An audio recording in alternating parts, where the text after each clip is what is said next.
Саламатсызбы? Эгер биздин каналда биринчи болуп жатсаңыз, подписаться кнопкасын басып, каналга катталып коюңуз. Keçe günü bir emeğe айтып атат кандидат.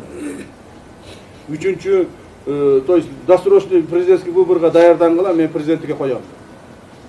Көрдүңөрбү? Булардын психологиясы бузулган.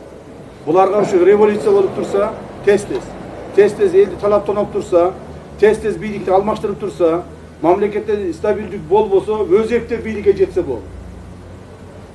Мындайларга биз жол бере беришибиз керек. Мындан ары Кыргыз коомунда, Кыргыз мамлекетинде эч кандай революция болбостон, бардыгы мыйзам чегинде чечилип, элдин эрки менен чечилгенге мүмкүнчүлүк түзүп беришибиз керек. Анан ошону жанагы революция кылып жиберебиз.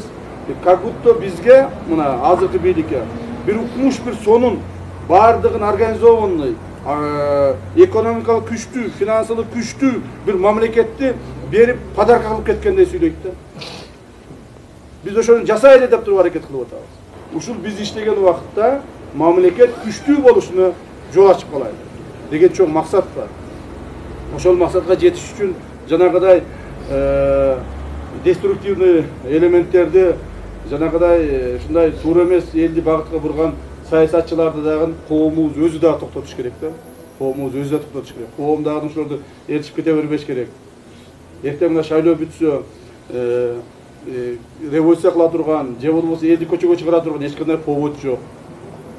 Мамлекет эч кандай давление кылбаса, шарттарды баарын түзүп берсе, колдон келиши иштеп атса, эч нерсени урдабаса, же коррупцияны развивать этип атпаса, же болбосо бала чага тууган урун бийликке алып келип атпаса, толко чуркап гана иштеп атат. Садыр Нуркожоевичтин багыты гана ушул, чуркап гана иштеп атат. Ушул багытты колдоо бересиздер деген үмүттөмүн жана мен силерге, урматтуу кызматкерлер, талапты ушундай кылып коём.